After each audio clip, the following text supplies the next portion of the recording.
नमस्कार बच्चों, स्वागत आप सबों को स्टडी टाइम यूट्यूब चैनल पर। बच्चों, इस वीडियो के माध्यम से कक्षा 8 क्लास का विज्ञान का जो 7 चैप्टर है दहन और ज्वाला, इस चैप्टर को जो सो इस वीडियो के माध्यम से आपको विस्तार पूर्वक बताने वाले हैं। और आप जो सो ध्यान से देखते जाइएगा, इस वीडियो को लास्ट तक जरूर देखिएगा, क्योंकि लास्ट तक देखेंगे आप तो आपको जो सो इस चैप्टर के बारे में सब कुछ समझ में आ जाएगा। एक एक टॉपिक पर जो सो आपको पूरा विस्तार पूर्वक जो सो बताया जाएगा। तो आप इस वीडियो को लास्ट तक जरूर देखें, और अगर आपको वीडियो अच्छा लगेगा तो वीडियो को लाइक आप ज़रूर कर दें। तो चलिए देखते हैं। और इस वीडियो में जो सो एक्सपेरिमेंट का भी जो सो वीडियो इसमें अटैच किया है, तो आप एक्सपेरिमेंट का भी वीडियो जो सो आप देखते जाइएगा। देखिए, देखते हैं फर्स्ट टॉपिक का क्या जा। देखिए, पहले चैप्टर का हेडिंग को समझिए आप। देखिए, कहा जा दहन और ज्वाला, कि दहन और ज्वाला क्या है। दहन का अर्थ क्या होता है, आपने कभी जो सो इन वर्डों के बारे में नहीं जानते हैं, इन शब्दों के बारे में, लेकिन आपको मैं इन सब शब्दों से अवगत करा देता हूँ कि दहन का अर्थ होता है जलना, और ज्वाला का अर्थ होता है जो सो हमें ताप देता है, यही होता है। ठीक है, अब जैसे जैसे हम आगे अध्याय में बढ़ते जाएंगे, वैसे वैसे इन वर्डों के और इन शब्दों के बारे में आपको जो सो अच्छा से जो सो अच्छे तरह से समझ में आते जाएगा। तो देखिए, कहा जाता है फर्स्ट टॉपिक है दहन। देखिए, दहन क्या है। देखिए, आप अपने आसपास बहुत सी जलती हुई वस्तु को देखते हैं। एक रासायनिक परिवर्तन है। देखिए, कहा जाता है कि जितने भी जो वस्तु होते हैं, जैसे कि जिसे जलाया जाता है और जल के हमें जो ज्वाला देता है और जो ताप देता है, जो प्रकाश देता है, वह हमें वह रासायनिक, उसका क्या होता है, रासायनिक परिवर्तन हो जाता है। जैसे आप समझिए, जैसे कि आपके पास एक कागज़ है और कागज़ के टुकड़ा है, उसे आप जला देते हैं, तो क्या होता है, उसमें जो सो किसी न किसी प्रकार का रासायनिक परिवर्तन हो जाता है, जिसके कारण से वह जो सो जलने पर हमें क्या क्या देता है, थोड़ा सा प्रकाश मिलता है, और कुछ जो सो में हीट मिलता है, एनर्जी मिलता है, ताप मिलता है। ठीक है, तो वही कहा जा रहा है कि जो सो उसका रासायनिक परिवर्तन हो जाता है। फिर आगे कहा जाता है, अतः वह रासायनिक प्रक्रम जिसमें कोई पदार्थ ऑक्सीजन से अभिक्रिया कर उष्मा उत्पन्न करता है, दहन कहलाता है। कहा जाता है कि कोई भी पदार्थ जो है सो क्या करता है, जब किसी से जो सो रासायनिक अभिक्रिया करके जो है सो उष्मा प्रदान करता है, उसे हम दहन कहते हैं। फिर से समझिएगा। देखिए, वह रासायनिक प्रक्रम जिसमें कोई पदार्थ ऑक्सीजन से अभिक्रिया कर उष्मा प्रदान करता है, उसे दहन कहते हैं। देखिए, पृथ्वी पर जितने भी चीज़ है वो ऑक्सीजन के संपर्क में ही उसे जलाया जाता है। अगर आप ऑक्सीजन के संपर्क में कोई चीज़ को जलाते हैं तो ही जलता है, अन्यथा ऑक्सीजन के संपर्क में अगर आप कोई भी वस्तु को नहीं जलाते हैं तो वह जो सो जल नहीं पाएगा, क्योंकि किसी भी वस्तु को जलाने के लिए हमें ऑक्सीजन की अति आवश्यकता होता है। जैसे आपको समझाते हैं, जैसे आप देखते होंगे कहीं जो सो आग बुझाया जाता है और कार्बन डाइऑक्साइड गैस का उपयोग किया जाता है अग्निशामक यंत्र का। तो क्या होता है, अग्निशामक यंत्र में क्या होता है, कार्बन डाइऑक्साइड होता है, और वह गैस जो सो क्या करता है, ऑक्सीजन से जो सो उसका जो सो कनेक्शन तोड़ देता है, जिसके कारण से जो सो वहाँ ऑक्सीजन नहीं पहुँच पाता है और आग जलना जो सो बंद हो जाता है। तो ऑक्सीजन का जो सो अति आवश्यकता होता है। अगर आप किसी चीज़ जल रही है, जैसे कि कोई वस्तु है, जैसे आप समझिए, आपको एक उदाहरण देके समझाता हूँ मैं। जैसे कि आप एक कैंडल लीजिए और उसे जलाइए, और उसे आप क्या कीजिए, जलाने के बाद जो सो उसे आप एक डिब्बे से ढक दीजिए, यानी कि एक डिब्बे से ढक दीजिए, अर्थात जो हवा को नहीं जाने दे उसे आप ढक दीजिए। ठीक है, ऑक्सीजन वहाँ नहीं जा पाए, ऐसा चीज़ उसे ढक दीजिए। और फिर उसे आप उठा के देखेंगे, गिलास से ढके, और फिर आप गिलास को उठा के देखेंगे तो क्या होगा, मोमबत्ती बुझ जाती है। ऐसा क्यों होता है, क्योंकि आपने क्या किया, ऑक्सीजन से संपर्क उसका तोड़ दिया, जिसके कारण से वह जो है सो जल नहीं पाया। यानी कि किसी भी वस्तु को जलने के लिए उसे जो है सो हमें ऑक्सीजन की आवश्यकता होती है, तो होती है, और उसे ऑक्सीजन देना ही होता है, तो ही वह वस्तु जो है सो जल सकता है, अन्यथा नहीं जल सकता है। ठीक है, तो दहन का जो सो ये क्या है, मैं जो सो क्या बोल सकते हैं इसे आप, ये मेन टॉपिक है दहन का जो सो परिभाषा है। आप इसे लिख लीजिएगा कहीं, और इसे आप याद भी कर लीजिएगा। फिर आगे कहा जाता है दहनशील पदार्थ, कि दहनशील पदार्थ क्या है। देखिए, कहा जाता है दहनशील पदार्थ। देखते हैं दहनशील पदार्थ क्या है। आप क्रियाकलाप को समझते हैं, और आप समझते जाइएगा क्रियाकलाप को। देखिए, कहा जाता है क्रियाकलाप 1, माचिस की तीलियाँ, कागज, पत्थर का टुकड़ा, तेल, लोहे की कील, शीशा, तेल, लकड़ी आदि का सब क्या कीजिए, आप थोड़ा थोड़ा मात्रा जो है सो इकट्ठा कीजिए और अब इन्हें एक एक करके जलाइए। आपने क्या देखा, नीचे दिए गए सारणी में उपयुक्त कॉलम में सही का निशान लगाइए। यदि जलता है तो दहनशील है और नहीं जलता है तो अदहनशील है। देखिए कोई भी पदार्थ जो देखिए दहनशील और अदहनशील क्या होता है, पहले आप ये समझिए। देखिए यहाँ जो सो इसका व्याख्या किया गया है कि दहनशील और अदहनशील क्या है। देखिए वैसे पदार्थ जिसे जलाने पर जो सो जल जाता है और जलने के बाद जो सो प्रकाश और ऊष्मा उत्पन्न करता है उसे दहनशील पदार्थ कहते हैं। और दूसरा होता है वैसे पदार्थ जो जलने पर जो सो नहीं जलाने पर नहीं जलता है और वह जो सो ऊष्मा और प्रकाश उत्पन्न नहीं करता है उसे हम अदहनशील पदार्थ कहते हैं। देखिए इसमें से दहनशील पदार्थ कौन सा आ जाता है, लकड़ी दहनशील पदार्थ है, माचिस की तिल्ली दहनशील पदार्थ है, लोहे की तील ये जो सो अदहनशील पदार्थ है इसलिए अदहनशील में से टिक करते हैं। कांच भी जो सो अदहनशील है। लेकिन तेल अगर आपके पास पेट्रोल है, मिट्टी तेल है, तो केरोसिन तेल है, तो ये क्या होता है, ये जो सो दहनशील होते हैं जिसके कारण से इसमें आग पकड़ लेता है, तो ये दहनशील पदार्थ होगा। अब आगे देखते हैं। देखिए आगे फिर कहा जाता है जो पदार्थ जलकर ऊष्मा और प्रकाश देता है उसे दहनशील या दहित पदार्थ कहते हैं। इन्हें ईंधन भी कहा जाता है, जैसे लकड़ी, तेल। देखिए दहनशील पदार्थ किसे कह सकते हैं, ये जो सो आप मैं इसे हेडिंग कर देता हूँ। आप जो सो इसे ये जितने भी हेडलाइन में करते जा रहा हूँ वो सबको जो सो आप एक मेन टॉपिक जो सो समझ के लिखते जाइएगा, क्योंकि ये सब आप याद रखिएगा तो जो सो आपको परीक्षा में प्रश्न बनाने में, इसका प्रश्न उत्तर करने में जो सो दिक्कत नहीं होगा। तो और आप समझते जाएगा। देखिए कहा जा रहा है जो पदार्थ जलकर ऊष्मा और प्रकाश देता है उन्हें दहनशील या दह्य पदार्थ कहते हैं। जैसे कि देखिए आपके पास एक लकड़ी है या कोयला है, ठीक है, उससे आप जलाइए आप, तो क्या होता है, जैसे लकड़ी आप जलाएंगे तो क्या होता है, उससे हमें कुछ प्रकाश उत्पन्न होता है और क्या होता है, थोड़ा सा एनर्जी, हमें हीट एनर्जी जो है सो ऊष्मा प्राप्त होता है। उस देखिए जितने भी पदार्थ हैं, अगर दोनों जैसे कि दहनशील जितने भी पदार्थ हैं, अगर ये सब जो है उसमें नेचर दिखाई दे रहा है तो वह दहनशील पदार्थ होंगे। यानी कि लकड़ी क्या है, दहनशील पदार्थ है। फिर आगे कहा जा रहा है तेल, जो केरोसिन तेल होता है या पेट्रोल जो होता है उसे भी आप देखेंगे जलाएंगे तो उससे जो सो हमें ऊष्मा हमें प्राप्त होता है और प्रकाश भी हमें प्राप्त होता है, प्रकाश भी मिलता है, जिसके कारण से ये भी दहनशील पदार्थ हैं। फिर आगे कहा जाता है जो पदार्थ नहीं जलते हैं उन्हें अदहनशील पदार्थ कहते हैं और अदह्य पदार्थ कहते हैं। जैसे कांच और काटी के कील, जैसे कांच है, काटी के कील है, ये सब को जलाने पर भी जो सो नहीं जलता है। जैसे पत्थर है तो ये सब क्या जल सकता है, नहीं, यानी कि ये अदहनशील पदार्थ है। और जो दहनशील पदार्थ होते हैं वह जो सो क्या होता है, वह ईंधन भी उसे कहते हैं। कि वैसे पदार्थ जो जलकर ऊष्मा और प्रकाश उत्पन्न करता है उसे दहनशील पदार्थ कहते हैं और साथ साथ उसे ईंधन भी कहते हैं। और वैसे पदार्थ जो जिसे जलाने पर नहीं जलता है उसे अदहनशील पदार्थ कहते हैं और यह ईंधन नहीं होते हैं, ठीक है। फिर आगे कहा जाता है, देखिए दहन में वायु का महत्व, कि दहन में वायु का महत्व यानी कि किसी भी वस्तु को जलाने के लिए हमें वायु का क्या महत्व होता है, क्या नहीं होता है, ये समझिए। देखिए कहा जाता है क्रियाकलाप 2, एक मोमबत्ती को जलाकर टेबल पर रखिए, तब अब कांच की एक चिमनी इस प्रकार रखिए ताकि मोमबत्ती उसके अंदर रहे। देखिए एक मोमबत्ती को जलाने को कहा जा रहा है और उसके ऊपर जो सो एक कांच का जो सो क्या चिमनी को रखने को कहा जा रहा है और कांच की एक चिमनी को एक मोटे टुकड़े से ऊपर से ढक दीजिए। तो क्या होता है, जैसे ही आप कैंडल पर रख के जो सो चिमनी को ढक देंगे तो क्या होता है, ऑक्सीजन का संपर्क टूट जाता है। देखिए समझिए, कहा जाता है क्या मोमबत्ती थोड़ी देर तक जलती है, दिखाई देती है और यह तुरंत बुझ जाती है। क्यों बुझ जाती है, क्योंकि समझिए अब आगे यहाँ जो लिखा हुआ उसे पहले समझिए। वास्तव में मोमबत्ती बुझ जाती है। अब बताइए मोमबत्ती क्यों बुझ गई है। हाँ, आपने सही समझा। चिमनी के अंदर ऑक्सीजन की मात्रा कम हो जाने के कारण मोमबत्ती बुझ जाती है। यानी कि किसी भी पदार्थ को अगर जल रहा है कोई भी पदार्थ और उसे हमें बुझाना है तो क्या करना होगा, उसे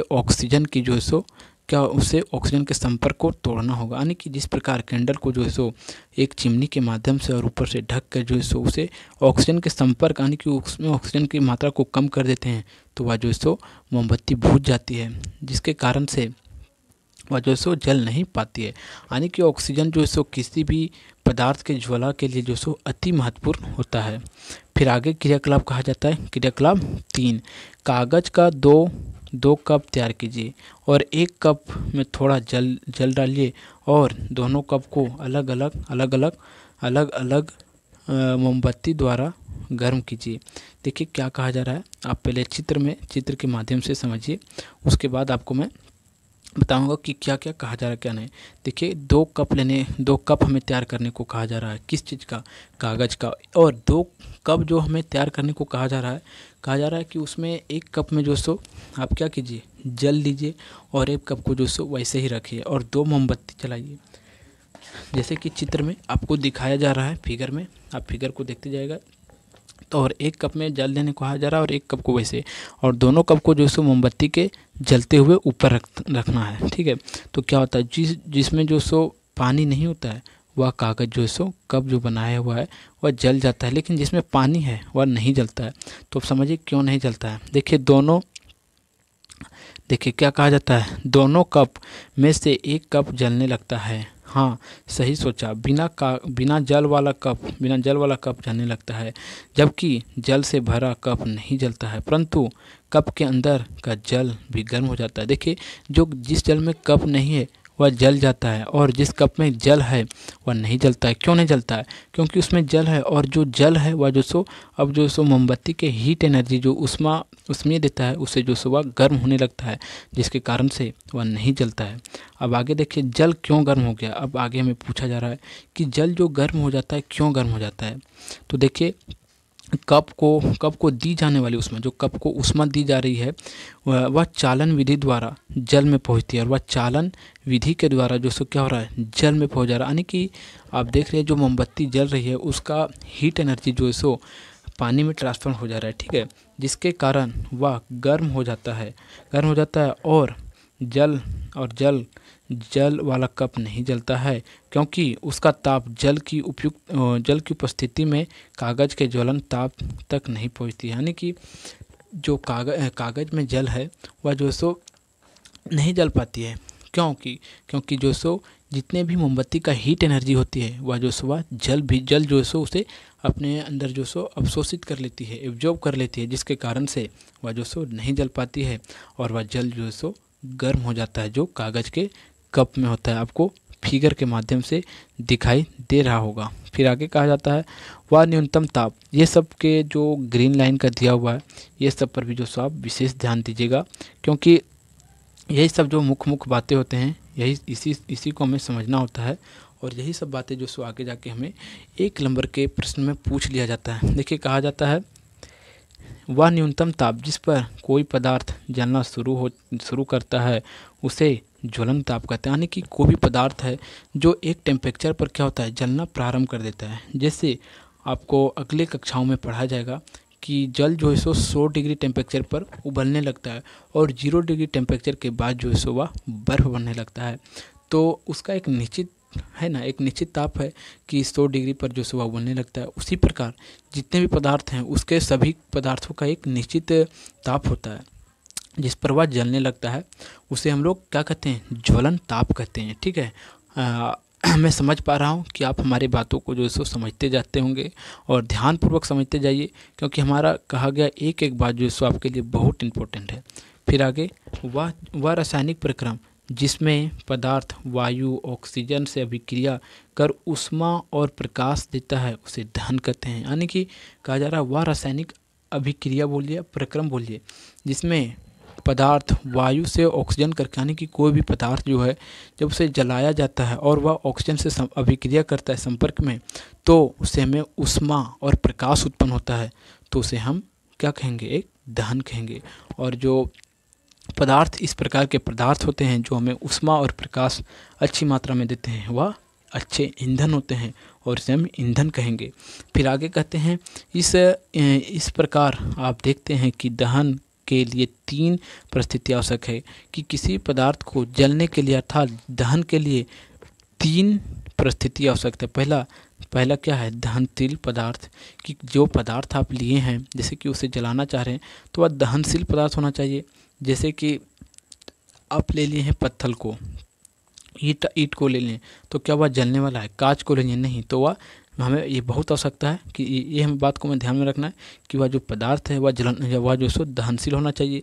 दूसरा, ऑक्सीजन वायु को हमें ध्यान में रखना चाहिए कि वायु के संपर्क में ये सब काम हमें करना चाहिए तो ही जो सो हो सकता है।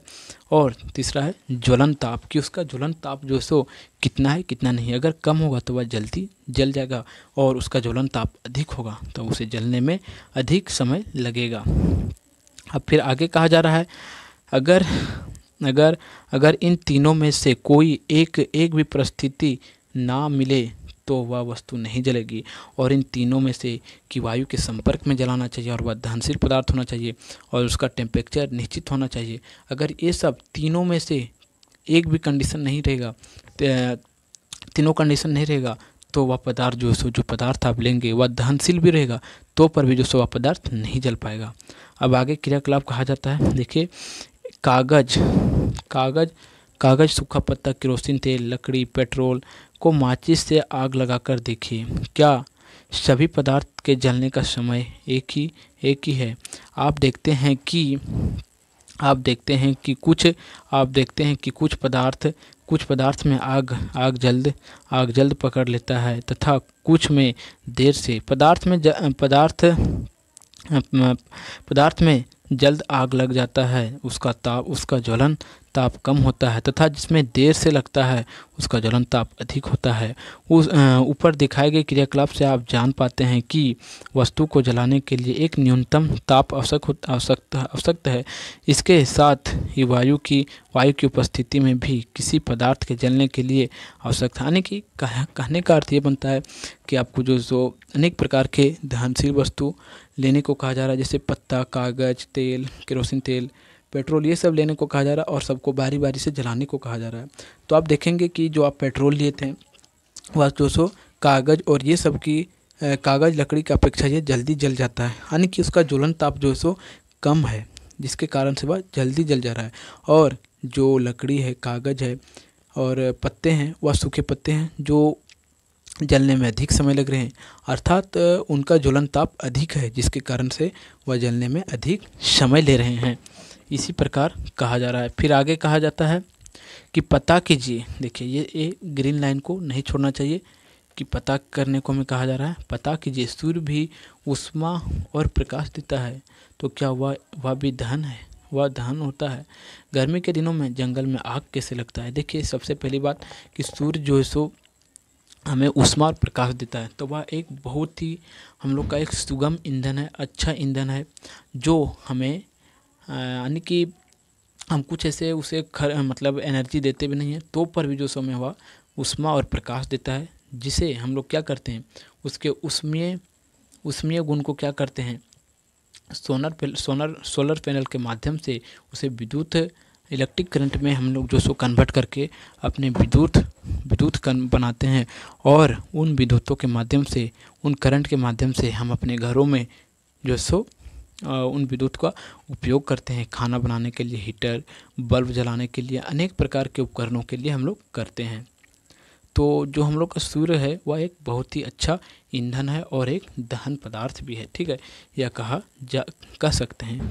फिर आगे कहा जा रहा है श्वसन भी एक दहन प्रक्रिया है जिसमें शरीर के ताप पर ही भोजन के दहन द्वारा सांस द्वारा ली गई ऑक्सीजन से अभिक्रिया कर ऊर्जा प्राप्त होता है। भोजन प्लस ऑक्सीजन, कार्बन डाइऑक्साइड और कार्बन डाइऑक्साइड, जल और ऊर्जा। यानी कि जब हम भोजन करते हैं तो क्या होता है, हमारे शरीर में जो भोजन होता है वह भी ऑक्सीजन के साथ अभिक्रिया करके कार्बन डाइऑक्साइड गैस बनाता है, जो हम लोग क्या करते हैं कार्बन डाइऑक्साइड को छोड़ देते हैं और ऑक्सीजन को हम लोग प्रवेश करते हैं। जो भोजन के साथ ऑक्सीजन लेते हैं और खाने के साथ और नाक से तो हम लोग ऑक्सीजन लेते ही हैं। फिर आगे कहा जा रहा है जो कार्बन डाइऑक्साइड हम लोग छोड़ते हैं वह कार्बन डाइऑक्साइड और जल और ऊर्जा की मात्रा में हमें मिलता है। कहने का अर्थ ये बनता है कि जो हम कार्बन डाइऑक्साइड छोड़ देते हैं और तो देख सकते हैं आप, और जल जो हमारे शरीर में पसीना आता है वह, और ऊर्जा यानी कि जो हमें कार्य करने की क्षमता होता है। जैसे कि आपका अगर किसी दिन आपका तबीयत ख़राब हो जाता है तो आप देखेंगे कि आपको उस दिन जो सो ज़्यादा नर्वस फील होता है, यानी कि काम करने का आपको मन नहीं करेगा। क्योंकि उस दिन आपको जो सो ऊर्जा आपके शरीर में नहीं उतना बन पाता है जिसके कारण से आपको अच्छा नहीं लगता है। फिर आगे कहा जाता है तिरोदहन, तिरोदहन स्वतः दहन और विस्फोट। तिरोदहन यानी कि तुरंत ही दहन हो जाना। फिर आगे कहा जा रहा है स्वतः यानी कि धीमी गति से, और विस्फोट यानी कि बहुत ही तेज गति से। फिर आगे कहा जाता है आप आपने आपने पर्व त्योहारों में पटाखा भी जलाया होगा, और पटाखा जलाने और लकड़ी के जलने में क्या अंतर है? पदार्थ के तेज़ी से जलने को तिरोदहन कहते हैं, यानी कि कोई भी पदार्थ है वह तुरंत ही जल जाता है, उसे तिरोदहन कहते हैं। जैसे गैस का दहन, डीजल एवं पेट्रोल। आप पेट्रोल में जो सो माचिस मार दीजिए वह तुरंत ही जलने लगता है, लेकिन क्या आप लकड़ी में माचिस मार देते हैं तो तुरंत वो जलने लगता है? नहीं। लेकिन पेट्रोल में माचिस जला के जो सो आप छोड़ देते हैं तो वह तुरंत ही जलने लगता है, तो वह तिरोदहन कहलाएगा। फिर आगे कहा जाता है जो पदार्थ अचानक अधिक गर्मी, रोशनी और आवाज़ के साथ जलती है उसे विस्फोट कहते हैं। जैसे पटाखे का फूटना। जैसे कि आप देखे होंगे कि कोई पदार्थ होता है, जैसे कि हमारे जब हम लोग दीपावली में पटाखे और अनेक प्रकार की जो सो सामग्री जो सो जलाते हैं, वह क्या होता है एकाएक देखेंगे आपकी वह जो सो बहुत तेज़ रोशनी, हीट एनर्जी भी देता है, और क्या होता है तेज़ आवाज़ के साथ जो सो वह फटता है, उसे हम लोग विस्फोट कहते हैं। ठीक है। फिर आगे कहा जाता है कुछ पदार्थ स्वयं बिना गर्म किए कमरे के ताप पर तेज़ी से जलते हैं, और इस दहन को स्वतः दहन कहते हैं। जैसे फास्फोरस का दहन। जैसे समझिए आप बहुत ऐसे पदार्थ है ना, वह जो सो कमरे के टेम्परेचर पर ही जो सो जलने लगता है।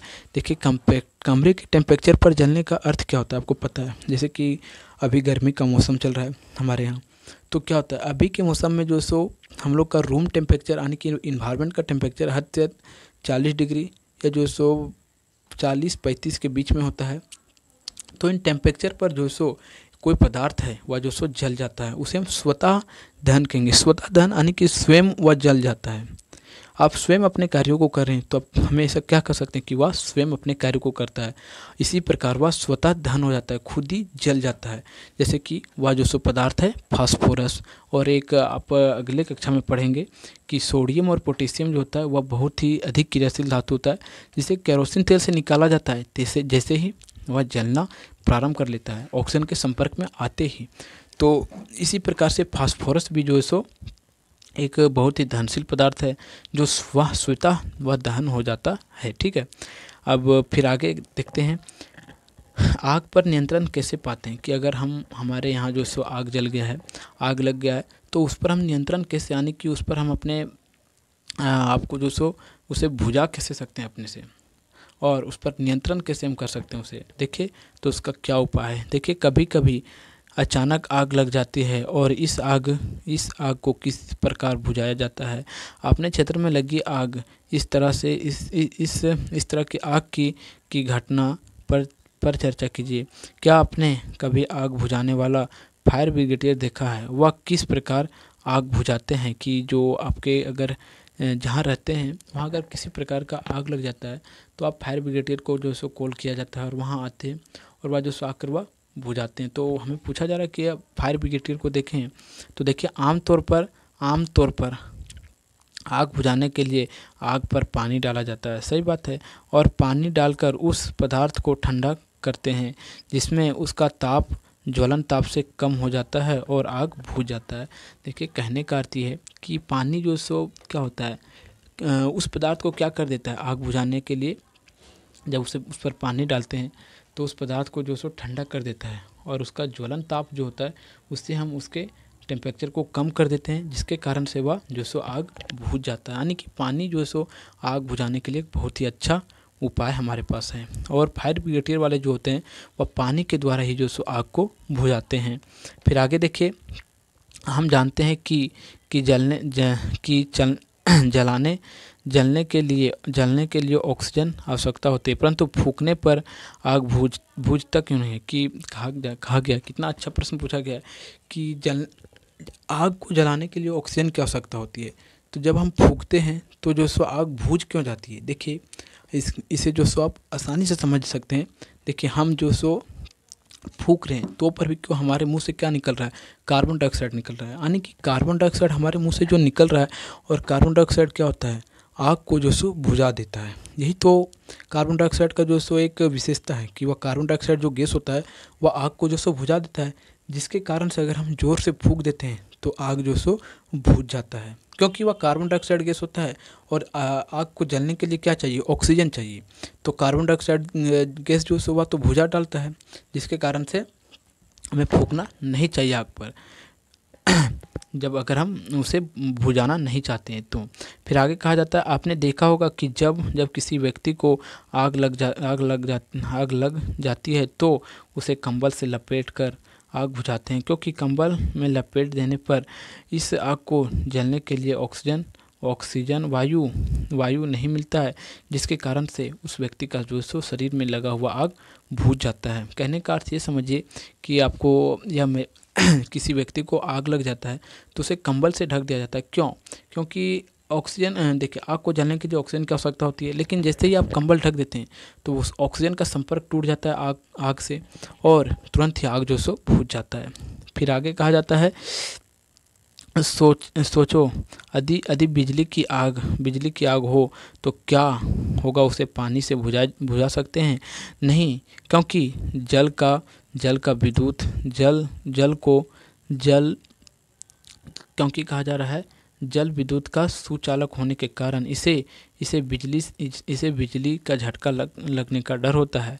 आग पर नियंत्रण, यानी कि आप समझिए जैसे कि किसी प्रकार शॉर्ट सर्किट होकर बिजली में आग लग गई है कहीं, और उस पर जो सो अगर हम पानी से बुझाएंगे तो ये हमारे लिए हानिकारक हो सकता है और इससे हमारा जो सो शारीरिक नुकसान भी पहुंच सकता है, जिसके कारण से इससे बुझाने के लिए किसी और जो सो हमें चीज़ का उपयोग हम करते हैं, तो उसी को आगे हम देखेंगे। देखिए कहा जाता है, आग पर नियंत्रण पाने के लिए दहनशील पदार्थ जैसे केरोसिन शीट आदि को हटाना, ज्वलन ताप को कम करना, वायु के संपर्क तोड़ना, देखिए आगे कहा जाता है जल आग बुझाने वाली सबसे अच्छा पदार्थ है। जल क्या करता है? आग को बुझाने वाली सबसे अच्छा पदार्थ है, क्योंकि जलती हुई वस्तु पर जल डालने पर जल वाष्पीकृत हो जाता है और जल का वाष्पीकरण में ऊष्मा का अवशोषण होने के कारण वस्तु का ताप ज्वलन ताप से कम हो जाता है। इसलिए यह पदार्थ को ठंडा कर आग बुझा देता है। परंतु तेल तथा बिजली से लगी आग इस प्रकार नहीं होता है, क्योंकि इन पर जो सो हमें पानी का कोई भी प्रभाव नहीं दिखता है। और हमें अगर बिजली से कहीं आग लगा हुआ है तो वहाँ तो पानी का उपयोग हमें करना ही नहीं चाहिए। वहाँ में जो सो अग्निशामक अंतर CO2 गैस का, कार्बन डाइऑक्साइड गैस का उपयोग किया जाता है। अभी आपको बताऊंगा। फिर आगे देखिए, को भी पानी से नहीं बुझा जा सकता, यानी कि जो केरोसिन तेल या मिट्टी तेल जो भी बोल सकते हैं आप, पेट्रोल में लगा हुआ आग और जो सो बिजली से लगा हुआ आग पर जो सो पानी का उपयोग नहीं किया जा सकता है, क्योंकि ये सब चीज़ों से जो सो इन आगों पर नियंत्रण नहीं किया जा सकता है। फिर आगे कहा जाता है, तेल पानी से हल्का होता है, इसलिए पानी तेल के ऊपर चला जाता है और तेल ऊपर जाकर जलता रह जाता है। बिजली उपकरण और पेट्रोल जैसे ज्वलनशील पदार्थ में लगी आग को बुझाने के लिए कार्बन डाइऑक्साइड एक अच्छा अग्निशामक है। यानी कि कहा जा रहा है कि जो बिजली में आग लगता है, बिजली की शॉर्ट सर्किट से, और पेट्रोल में आग लगता है, पेट्रोल में आग लग जाता है किसी कारणवश, तो वहाँ में आग बुझाने के लिए जो सो पानी का उपयोग नहीं किया जाता है, वहाँ जो सो में कार्बन डाइऑक्साइड का उपयोग हम करते हैं।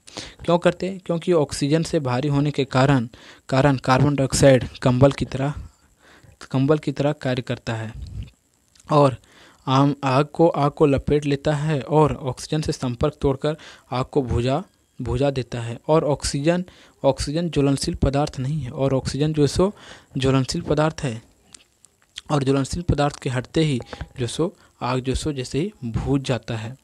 फिर आगे देखिए, कहा जाता है, क्या आपने पेट्रोल पंप या अन्य जगहों पर लाल रंग का सिलेंडर देखा होगा? इसमें कार्बन डाइऑक्साइड अधिक दाब पर भरी होती है। जब सिलेंडर से गैस को छोड़ा जाता है तो कंबल तो कार्बन डाइऑक्साइड बहुत अधिक मात्रा में फैल जाता है और ठंडी हो जाता है, और यह ऑक्सीजन के संपर्क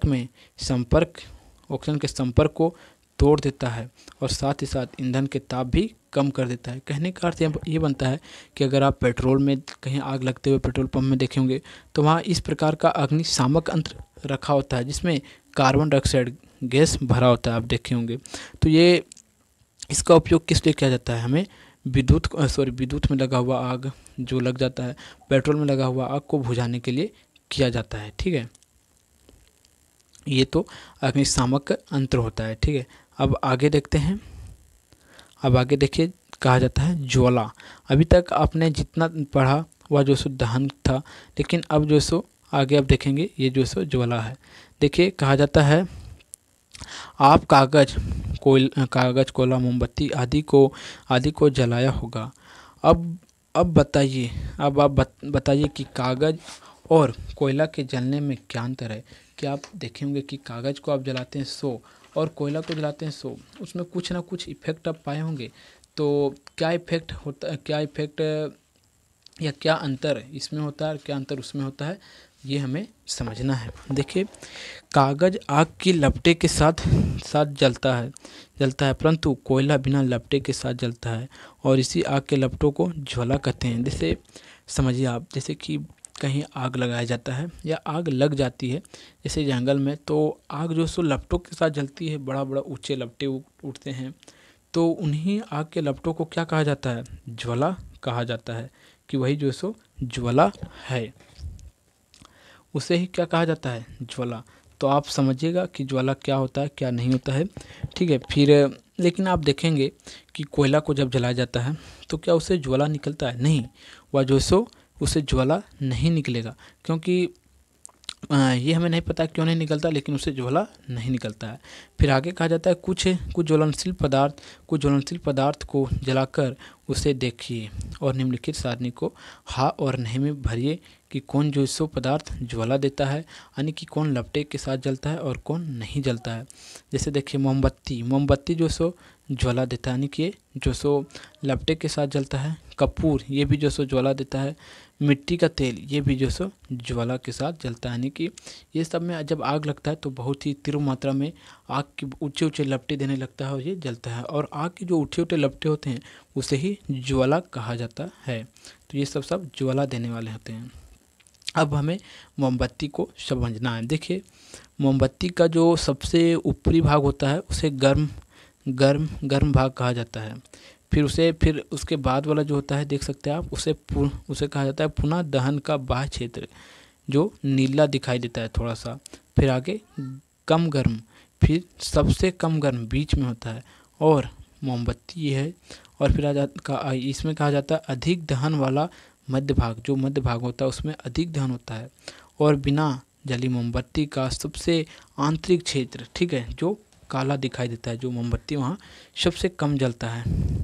कहा जाता है दहन के समय जो पदार्थ वाष्प में बदलते हैं वो ज्वलन का निर्माण करते हैं। मोमबत्ती वाष्पीकृत होकर ज्वाला बनाती है, परंतु लकड़ी या कोयला वाष्पित नहीं होता है। लकड़ी और कोयला जो सो वाष्पित नहीं होता है, लेकिन मोमबत्ती क्या होता है? वाष्पित होता है, जिसके कारण लकड़ी का कोयला ज्वाला का निर्माण नहीं करता है, ये बताया जा रहा है। फिर आगे बोला जाता है आपने अपने घरों में माँ को काजल बनाते देखा होगा। काजल बनाते समय ज्वाला के ऊपर थाली रखते हैं, उस पर कार्बन की परत जम जाती है और इस कार्बन की परत को काजल के रूप में उपयोग करते हैं, और यह कार्बन ज्वाला के दीप्त क्षेत्र में उपस्थित बिना जले कार्बन के कणों को दिखाता है। कहने का अर्थ ये बनता है कि आप जो लकड़ी जलाते हैं उसमें जो सो वाष्पीकृत नहीं होता है कुछ भी, लेकिन हम मोमबत्ती जलाते हैं तो क्या होता है, इसमें वाष्पीकृत होकर जो सो जलता है, जिसके कारण से आप देखेंगे कि जो सो मोमबत्ती में कहीं आपको ऐसा लगेगा कि कहीं नीला भाग है तो कहीं अधिक काला भाग दिखाई देता है, कहीं अधिक पीला भाग दिखाई देता है। तो इस प्रकार के भाग जो है सो मोमबत्ती में दिखाई देता है, जिसके कारण से हमें यह महसूस होता है कि जो सो मोमबत्ती क्या है, मोमबत्ती जो सो अधिक ज्वलन पदार्थ है। फिर आगे देखिए बताया गया था आगे कि जो सो आपने अपने घरों में देखा होगा, अपने माता को क्या होता है वहाँ जो माँ काजल बनाती है, तो आपने देखा होगा कि जो कार्बन के काजल में क्या होता है, काले काले परत जम जाते हैं। और वही जो सो काजल हम जो सो कार्बन के कण होते हैं जिसे हम उपयोग करते हैं, अपने आँख में लेते हैं। ठीक है, फिर आगे क्रियाकलाप दिखाया गया है, या इन क्रियाकलाप को आप करके भी देख सकते हैं। एक तांबे के एक तांबे के पतले तार को 30 सेकंड तक मोमबत्ती की ज्वाला के तांबे को तार को जो सो मोमबत्ती के सामने 30 सेकंड तक रखने को कहा जा रहा है। अब देखते हैं कि तार का वह भाग जो ज्वाला के कुछ बाहर का वह लाल तब तो हो गया, परंतु अंदर वाला भाग काला ही रह गया। इससे यह पता चलता है कि ज्वाला का ज्वाला का सबसे अधिक गर्म भाग बाहर वाला है। सबसे अधिक गर्म भाग जो सो क्या होता है, बाहर वाला होता है। यानी कि मोमबत्ती के ऊपर आप हाथ रखते हैं तो तुरंत ही जल जाएंगे। क्यों? क्योंकि मोमबत्ती का जो ऊपरी भाग होता है, सबसे ऊपरी भाग, वह सबसे गर्म होता है। ठीक है, यही बताया गया, गर्म होता है। और जो दीप्त अंदर के अदीप्त क्षेत्र में बिना जला हुआ कार्बन रहता है। और जो बीच में आपको दिखता है जो दीप्त भाग होता है, वह क्या होता है, थोड़ा सा डार्क में होता है, वह जो सो वहाँ कम गर्म होता है। ठीक है, और वही कार्बन के कण होते हैं मोमबत्ती में। फिर आगे सोने और चांदी को पिघलाने के लिए धातु की फूकनी से ज्वार के सबसे बाहरी भाग को फूक कर सोने या चांदी पर डालता है।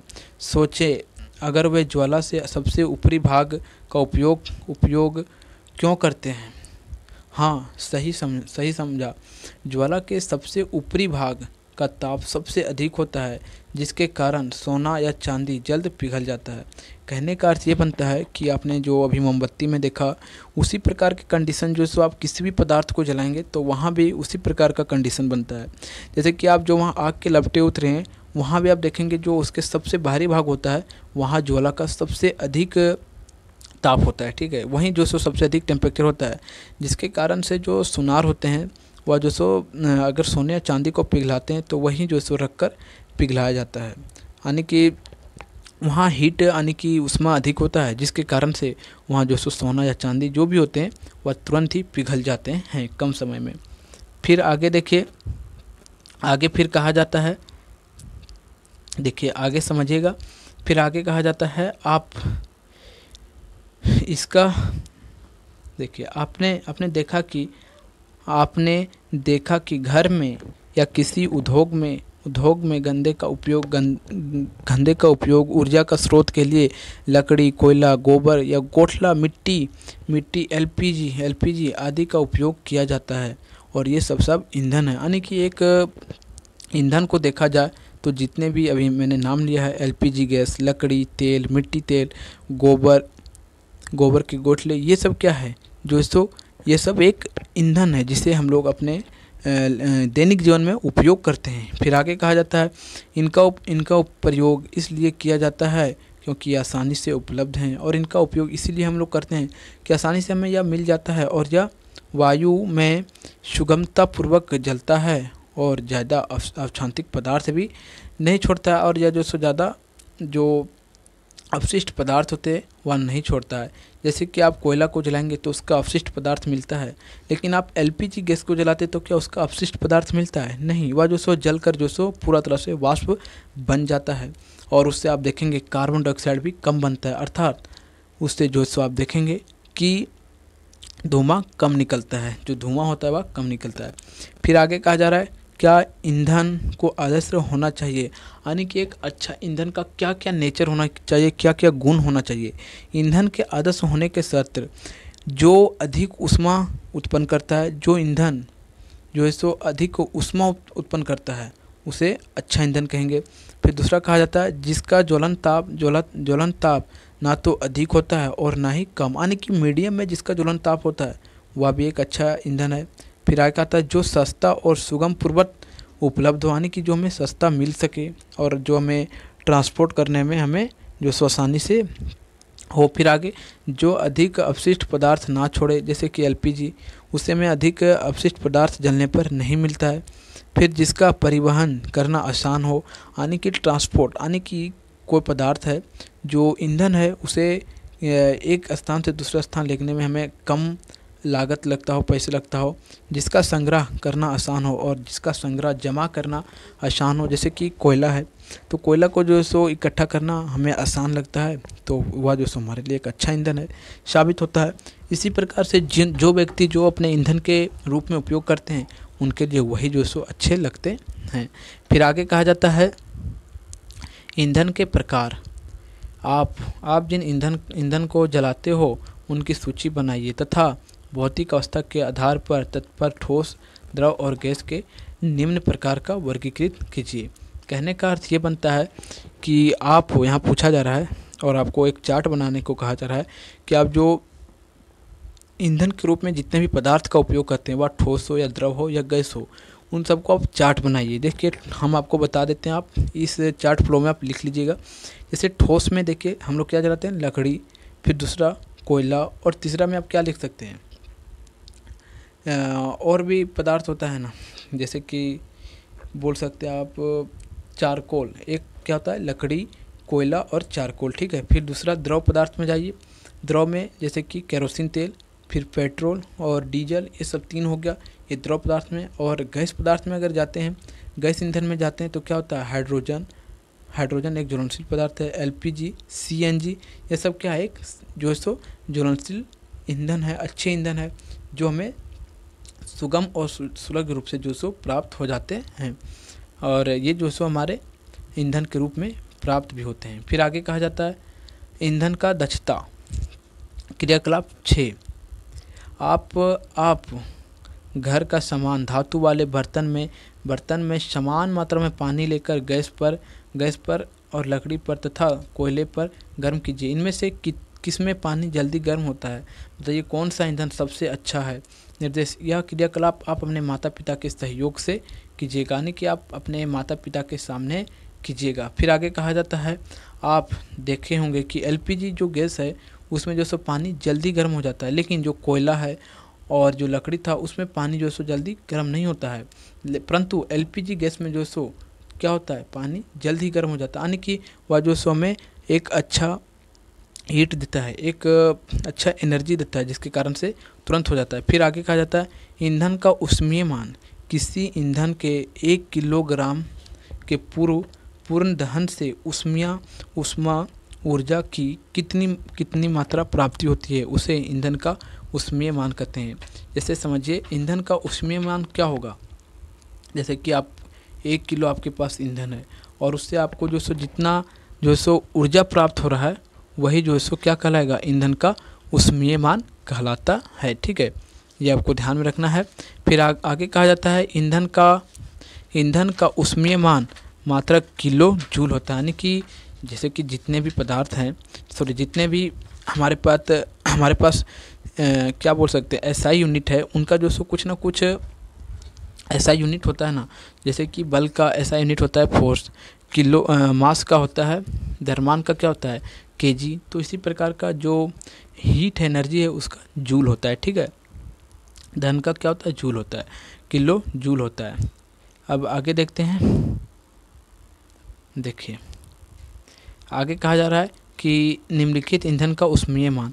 देखिए गोबर का गोठला जो होता है उसका 6,000 से 8,000 तक होता है, लकड़ी का 17,000 से 22,000 तक, कोयला का 25,000 से 33,000 तक, पेट्रोल का 45,000 और मिट्टी तेल का 45,000, डीजल का 45,000 और पेट्रोल का 50,000 होता है, और मीथेन का 55,000 होता है, और जैविक गैस जो है उनके 35,000 से 40,000। लेकिन हाइड्रोजन गैस जो है सो कितना होता है, उसका 1.5 लाख तक होता है, यानी कि हाइड्रोजन गैस जो है सो बहुत ही क्या होता है, ऊष्मीय ईंधन होता है, यानी कि उसे थोड़ा सा जलाने पर बहुत ज़्यादा हमें ऊष्मा प्राप्त हो जाता है हाइड्रोजन को जलाने पर। फिर आगे कहा जाता है ऊपर दिए गए ईंधन में ऊष्मीय मान के आधार पर अच्छे ईंधन हाइड्रोजन, यानी कि सबसे अच्छा अगर ईंधन देखा जाए तो हमारे पास क्या है, हाइड्रोजन है।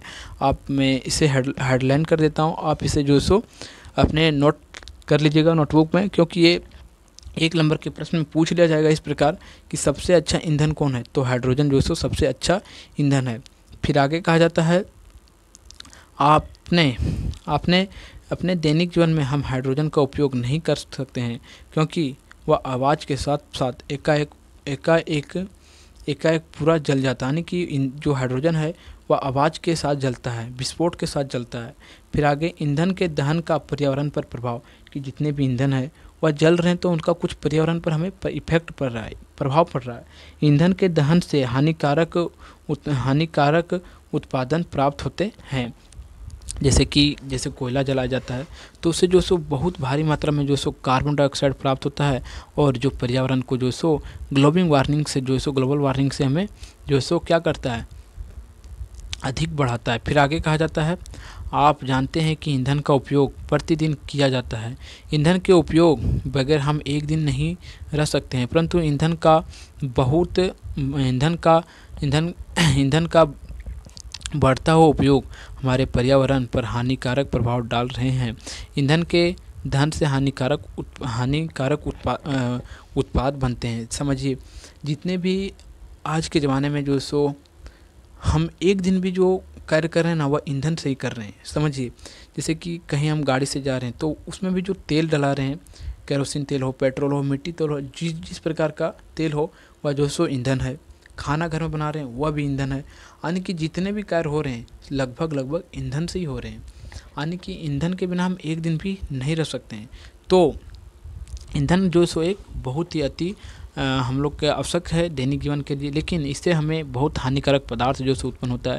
जैसे कोयला को जलाया जाता है तो इससे कार्बन डाइऑक्साइड बहुत अधिक मात्रा में उत्पन्न होता है। हमारी गाड़ी में जो पेट्रोल होती है वह भी जलती है, ईंधन जो जलती है तो वह जो सो क्या होता है, उससे भी CO2 gas, carbon dioxide gas जो सो निकलती है, जो पर्यावरण को हानिकारक पहुँचाती है। फिर आगे कहा जाता है, लकड़ी, कोयला, पेट्रोल इत्यादि बिना जले हुए कार्बन के कणों छोड़ते हैं और ये खतरनाक प्रदूषण है और दम्मा जैसे श्वसन रोग उत्पन्न करता है। जो पेट्रोल ये सब जो होता है, ये सब जो सो दम्मा जैसे रोग को जो सो उत्पन्न करता है, क्योंकि इससे जो सो बहुत प्रकार के हानिकारक गैसें जैसे कि कार्बन डाइऑक्साइड गैस निकलता है। फिर आगे कहा जाता है, यदि दहन के दौरान ईंधन का प्रचुर मात्रा ऑक्सीजन प्राप्त नहीं करता है तो वह कार्बन मोनोऑक्साइड गैस खतरनाक बना लेता है। यानी कि आप देखेंगे कि बहुत ऐसे जगहों पर, जैसे कि हमारे घर में अगर लकड़ी को जलाया जाता है वह अच्छी प्रकार से नहीं जलता है और बहुत अधिक धुआं उत्पन्न करने लगता है। यानी कि वो क्या होता है, वह कार्बन डाइऑक्साइड गैस नहीं बनता है, कार्बन मोनोऑक्साइड बनता है, क्योंकि वह ऑक्सीजन की मात्रा उससे पूरा नहीं मिल पाता है जिसके कारण से वह कार्बन मोनोऑक्साइड में कन्वर्ट हो जाता है और वह बहुत ही हानिकारक गैस होती है, जिसके कारण से हमारे दम भी घुट सकते हैं और मृत्यु भी हो सकता है। फिर आगे, बंद कमरे में कोयला जलाकर सोना खतरनाक होता है। आप जो सो ठंडे या जाड़े के दिन में कभी भी जो सो बंद कमरे में कोयला जलाकर नहीं सोना चाहिए, क्योंकि उससे जो सो कार्बन मोनोऑक्साइड गैस बनता है, जिसके कारण से हमें जो सो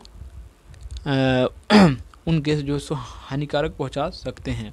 फिर आगे, विश्व उष्णता यानी कि ग्लोबल वार्मिंग, वायु की प्राप्ति उपस्थिति में ईंधन के दहन के फलस्वरूप पर्यावरण में CO2 गैस उत्पन्न होता है और पेड़ पौधे की कमी के कारण वातावरण में CO2 की मात्रा लगातार बढ़ रही है और यह ग्लोबल वार्मिंग का प्रमुख कारण है। समझिए, हमारे पर्यावरण में क्या हो रहे हैं, पेड़ ज़्यादा काटे जा रहे हैं और लगाए कम जा रहे हैं, जिसके कारण से जो हम ईंधन का उपयोग कर रहे हैं उससे हमें जो हानिकारक पदार्थें उत्पन्न हो रही हैं, जैसे carbon dioxide gas, carbon monoxide gas, ये सब गैस जो है सो पर्यावरण में ही ग्लोबल वार्मिंग का जो सो कारण बन रहे हैं, जिसके कारण से हमारे ग्लोबल वार्मिंग को बहुत ही क्षति पहुँचा रहे हैं। लेकिन पर्यावरण को बैलेंस करने के लिए, संतुलित करने के लिए हमें जो सो पेड़ को नहीं काटना चाहिए, हमें और पेड़ लगाना चाहिए।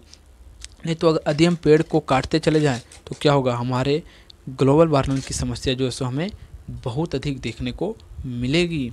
फिर आगे, दिन प्रतिदिन पृथ्वी के तापमान में विश्व उष्णता कहलाता है वृद्धि। इसके हिम नदी पिघलने लगते हैं और समुद्र का स्तर बढ़ जाता है और तटीय क्षेत्र में बाढ़ स्तर आ भी जाते हैं। समझिए, जैसे कि जब हम ईंधन का उपयोग करते हैं और उससे CO2 gas, carbon dioxide gas बढ़ता है, जिसे हम लोग विश्व उष्णता कहते हैं, ग्लोबल वार्मिंग कहते हैं, जिसके कारण से क्या हो रहा है, हमारे जो सियाचिन है, इंडोनेशिया है, गैलेक्सी जब जो गैलेक्सी सब हैं जो बर्फ़ के बने हुए हैं वो जो सो पिघलने लगते हैं और उससे जो सो पानी बनने लगता है और वही पानी जो सो समुद्र में आकर जो सो जल स्तर को अधिक बढ़ा देता है, जिसके कारण से समुद्र के तटीय क्षेत्र में जो है सो बाढ़ आने की संभावना बढ़ जाती है। यानी कि आप देखिए ईंधन का उपयोग कहाँ किए और आपका इफेक्ट कहाँ पड़ा।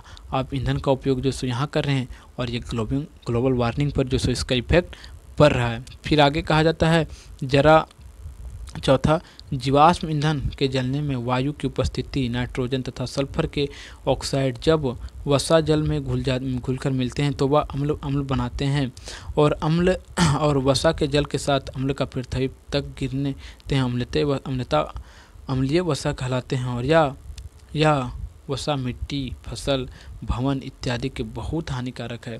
जैसे कि आप देखते होंगे कि जीवाश्म ईंधन का उपयोग जो सो हम बहुत अधिक मात्रा में कर रहे हैं, जिसके कारण से जो सो क्या होता है, यह हमें नाइट्रोजन और सल्फर के ऑक्सीजन ऑक्साइड जब जो सो वसा के जल में जब सो घुल जाते हैं तब जो सो यह क्या होता है, एक अम्लीय वसा के रूप में हमारे पर गिरते हैं, हमारे पृथ्वी पर गिरते हैं, जिसके कारण से क्या होता है, ये जो सो हानिकारक पहुंचाते हैं।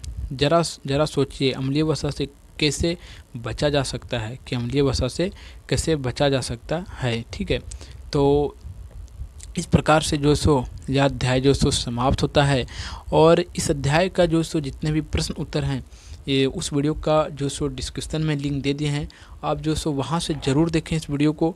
और उस वीडियो को देखने के बाद जो सो आप अपने से एक बार प्रश्न उत्तर को जो सो बनाने का प्रयास कीजिए। और इस वीडियो को भी देखने के बाद जो सो जितने भी प्रश्न उत्तर अध्याय के हैं उसे पहले एक बार बनाइए, उसके बाद जो सो वीडियो के डिस्क्रिप्शन में जो लिंक दिया हुआ है उससे आप जो सो देखकर अपने प्रश्न जो अपने आप से बनाए हैं उससे मैच कीजिए, उससे मिलान कीजिए, मिलाइए कितने प्रश्न हम सही बनाए और कितने गलत। तब क्या होगा, आपका एक्सपीरियंस, आपका अनुभव जो सो बढ़ते जाएगा और अनुभव बढ़ेगा तो आपको जो सो क्वेश्चन करने की जो सो क्षमता भी बढ़ते जाएगा। और इस प्रकार आप जो सो अपने परीक्षा में जो सो बहुत अच्छे अंक ला सकते हैं। और इस वीडियो को जो सो आपको अधिक शेयर करना है अपने दोस्तों तक, तब जो सो आप भी सीख पाएंगे और आपके दोस्त भी, मित्र भी सीख पाएंगे। तो वीडियो अच्छा लगा होगा आपको तो वीडियो को लाइक आप ज़रूर कर दें और चैनल पर नए हो आप तो चैनल को सब्सक्राइब जरूर कर लें, क्योंकि इसी प्रकार का वीडियो जो सो इस चैनल पर बहुत ही अधिक मात्रा में मैं अपलोड करते रहता हूं। तो चलिए फिर मिलते हैं आपको एक नेक्स्ट वीडियो में, तब तक के लिए जय हिंद।